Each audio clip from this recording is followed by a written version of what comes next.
OBC आरक्षण आहे तेच ओबीसीतलंच मराठ्यांना मिळू द्या, कारण इथं SC STच्या आरक्षणाला मराठ्यामुळे धक्का लागत नाही. NT VJNT म्हणजे धनगर आणि वंजारा बांधवांच्या आरक्षणाला धक्का लागत नाही. इथं ओबीसींचा आणि आमचा प्रश्न आहे. इथं ओबीसीलाही धक्का लागत नाही, तरी आम्ही ओबीसी आरक्षणात बसतो. त्यामुळे तिकडं नेऊच नका मराठ्यांना. आता पुन्हा मराठ्यांची 50% वरच्या आरक्षणासाठी तिकडं बुद्धिभेद करून मराठ्यांची पुन्हा फसवणूक करू नये अशी सगळ्यांना विनंती. इथंच सगळेजण लढून इथं एकदा लेकराला देऊ, मग तुम्हाला पुन्हा वेगळ्या वेगळ्या बैठका लावायच्यात लावा, पण सध्या कशाला. 2 कोटी जवळपास मराठवाड्यातले कागद तपासलेले आहेत, दस्तावेज, त्याच्यामध्ये केवळ 29,000 नोंदी आढळलेल्या आहेत. तुम्ही आरोप करताय काही जातीवादी अधिकाऱ्यांमुळे ते मिळत नाहीत. आरोपच नाही करत तर तुम्हाला पुरावे सुद्धा देईल. काही तालुक्यात निरंक म्हणून अहवाल दिलेला आहे. 2 तालुके मला सध्या माहिती आहेत ते सांगतो, आणि जास्तीचे लागले तरी तुम्हाला एकाच दिवसात देईल फोन करून. नायगाव आणि गेवराई या 2 तालुक्यात सरळ सांगितलं होतं की इथं पुरावेच नाही. खाजगी अभ्यासक आम्ही पाठवले, तिथं पुरावे निघाले.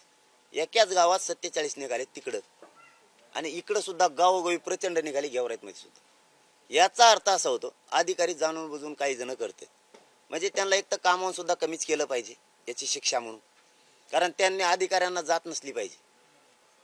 तरी तो जर जात ती दाढी आणत असला तर नांदेड झालं, लातूर झाला आणि संभाजीनगर बीड याच्यात प्रचंड कमी आहेत.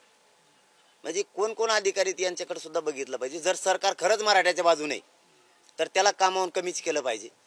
तुम्ही पुन्हा 24 डिसेंबरपर्यंत हे राहिलेल्या 4 दिवसात समितीला काम करायला लावा. युद्ध पातळीवर लाखानं नोंदी तुम्हाला सापडलेल्या मराठवाड्यात दिसत्या, लाखांनी. 54 लाखाचा आकडा हे पूर्ण महाराष्ट्र. 54 लाख आकडा हा पूर्ण महाराष्ट्रातला आहे, आणि मराठवाड्यात कमी आहे. तर त्यांनी जर काम सुरू केलं तर लाखांना आणखी नुसत्या मराठवाड्यातच सापडतील, आणि त्या करावं ही सरकारला विनंती आहे. 24 डिसेंबरच्या नंतर आंदोलन पुकारल्याच्या नंतर करण्यापेक्षा तुम्ही आधीच त्याही शोधा आणि 24 डिसेंबरच्या आत कायदाही पारित करा. जसं तुमचं आमचं कागदावर तुमच्या तज्ज्ञांना लिहून घेतलं होतं त्याप्रमाणे तुम्ही 24 डिसेंबरच्या आत करावं, ही तुम्हाला 24 डिसेंबरपर्यंत विनंतीच राहणार आहे आमची. त्याच्यानंतर आम्ही नाही ऐकणार. शिंदे समितीचा वेळ तुम्ही 24 डिसेंबर न ठेवता त्यापुढेही शिंदे समिती काम करू शकते असं म्हटलेलं, काय कारण आहे? तुम्हाला शिंदे समितीकडून काय अपेक्षा? आणखीन पुरावे सापडतील. कायदा तर पारित कराच. असा परत गैरअर्थ काढू नका की शिंदे समितीनं सरकारनं गैरअर्थ काढू नका की शिंदे समितीचं काम सुरू ठेवलं म्हणजे वेळ वाढून द्या. 24 डिसेंबरच्या त्याच नोंदीचा आधार घेऊन कायदा पारित महाराष्ट्रातल्या मराठा समाजाला आरक्षण मिळावं म्हणून करा. मराठा आणि कुणबी एकच आहेत, काही फरक नाहीये. कायदा पारित करा आणि शिंदे समितीचंही काम सुरू राहू दे. शिंदे समितीचा अहवाल 24 पर्यंत आला, अंतिम अहवाल आला, आणि त्याबरोबर कायदेशीर प्रक्रियेसाठी थोडाफार मागे पुढे वेळ लागतो. तर त्यासाठी जर सरकारनं एक टप्पा पॉझिटिव्ह करतंय असं तुम्हाला वाटलं तर तुम्ही ऍडजस्ट करणार आहात का, करू शकता का? मग आता 2 महिने मागं पुढं सरकलोत ना, किती मागं सरकीत आम्हाला आणखी. हे 2 महिने मागं पुढं सरकेलं होतं. आता मागं पुढं सरकत नसतं काय, आता जागेवरच असतं. कवर मागं पुढं सरकवतो, पार गुडघे मोडले, आमचे पाय दुखायला लागले, सगळे बारगडं दुखायला लागले. मागं पुढं कवर सरकीत आम्हाला. आता बस झालं. कायदेशीर बाजूला त्यांनी लय भारी आणली होती. ते अर्धी इंग्लिश जोडीत होती, सगळे भारीच होते. ते कायदा बनणारच आहेत सगळे आलेले नमुने.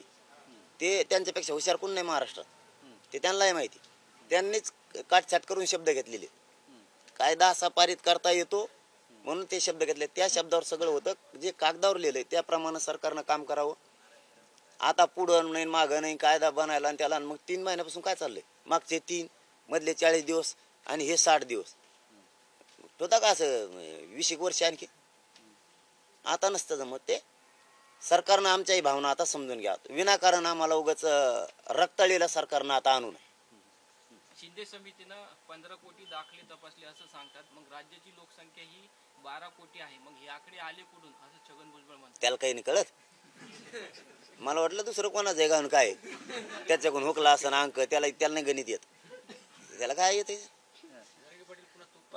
की RSSने कुठेतरी विषमता भावना वाढीस लागेल म्हणून जनगणनेला विरोध केला. स्पष्ट भूमिका केलेली त्यांनी व्यक्त की जाती जनगणनेला त्यांचा विरोध आहे किंवा होऊ नये.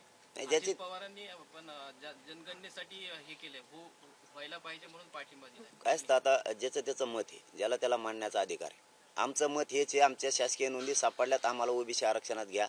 आणि तुम्हाला जर ओबीसीची मर्यादा वाढवायची असेल तर आधी आम्हाला आत घ्या, मग वाढवा. तुम्हाला जनगणना करायची असेल तर आधी आम्हाला आत घ्या, आणि मग तुम्हाला काय दूध का दूध, पाणी का पाणी करायचं, जनगणना करा, काय करायचं ते करा. आमचं कशालाच मत नाही आहे.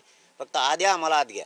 तुमची जनगणना करायच्या राड्यात आणि मर्यादा वाढायच्या राड्यात आम्हाला ठेवता तसंच मागं. आधी आम्हाला आत घ्या, तुमचं चलून द्यायला फडकावर बी.